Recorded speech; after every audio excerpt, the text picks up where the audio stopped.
Hi, it's Tanya here, and I'm up again with another submission to, well, it's not really a submission. We were playing along because we're part of the team. We can't exactly enter the competition for giveaways, but it's a challenge, and I like challenges, and I was having super fun with the Crafty Maven Getaway online crop that we hold on the 19th of September. So if you haven't watched my previous video or don't know anything about it, please pop across because the challenges are still going on until the 26th of September, and we'd love for you to play along with. This was Rachel's challenge, and she entitled her challenge, which I thought was really cute, Please Use Me, which essentially is use up those PL cards that you've been hoarding, or I don't know. I mean, let's face it, we all have loads of them. So she decided to challenge everybody to use them in whatever way they wish to.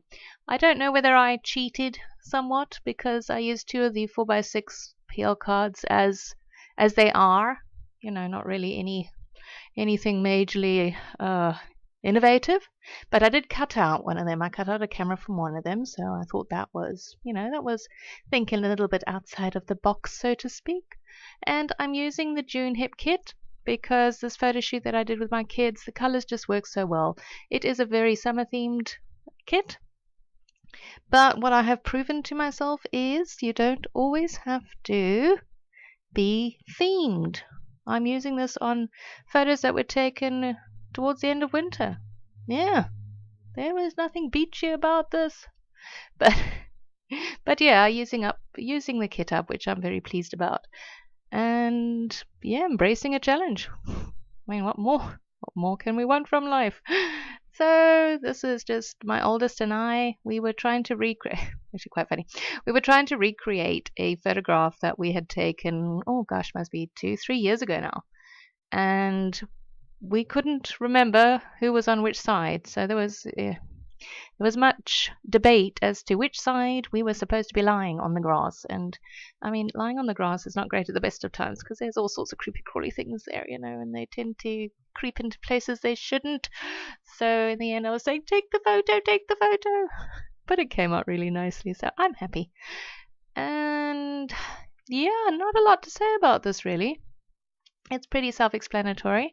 Oh, I chose that relaxing from the poolside chipboard word sticker thingies, and then I couldn't think how else I was going to title this because I love ampersands, and I put that and relaxing, and then I was trying to think, well, what could I call this? Because I mean, yeah, we're kind of relaxing, but you want to say something like fun and relaxing, or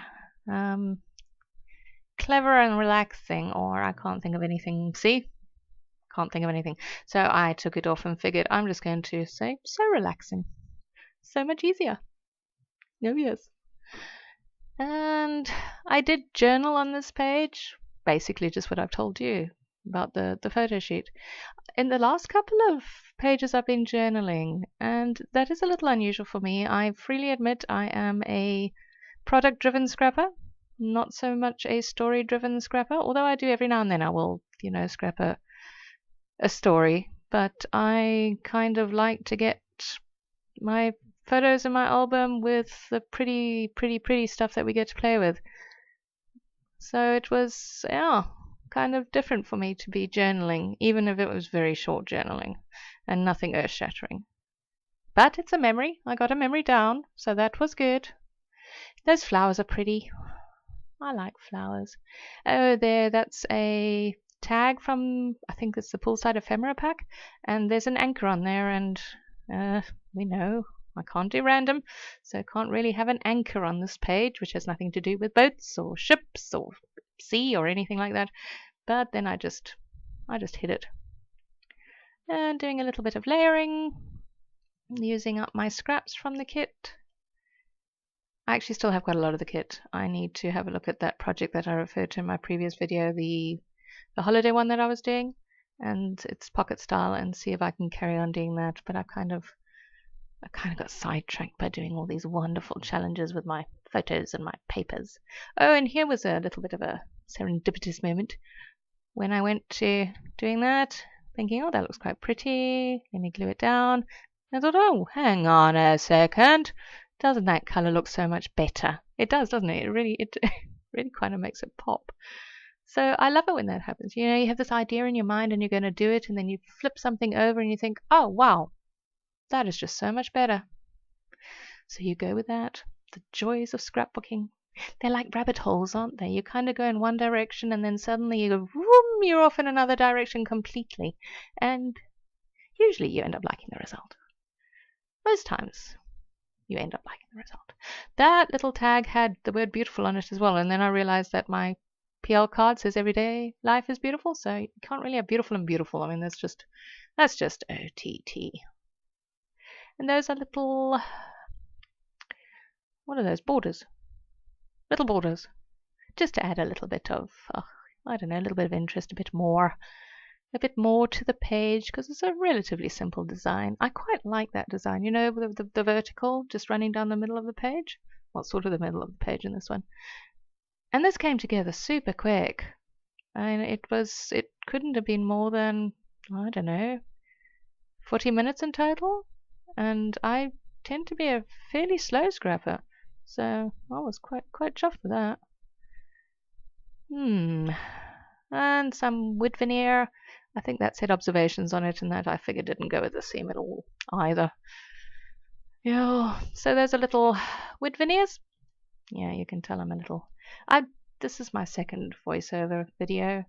I mean, usually I can do one and be all chirpy and cheerful and funny. I don't know if I can do 2 in a day. I'm really running out of things to tell you. I mean, I've told you about the photograph. You can see what I'm doing there. Oh, I can't tell you, shame. It's a bit sad. I'm doing some TLC at the moment with my youngest. Yep, the boyfriend broke up with her. Oh, it's so hard, shame. She's 16 and this is her second boyfriend. And she really liked him, but it obviously wasn't working out. He lived so far away and they didn't really get to see each other and they were fighting. So I think he kind of just gave up and said, this is not working.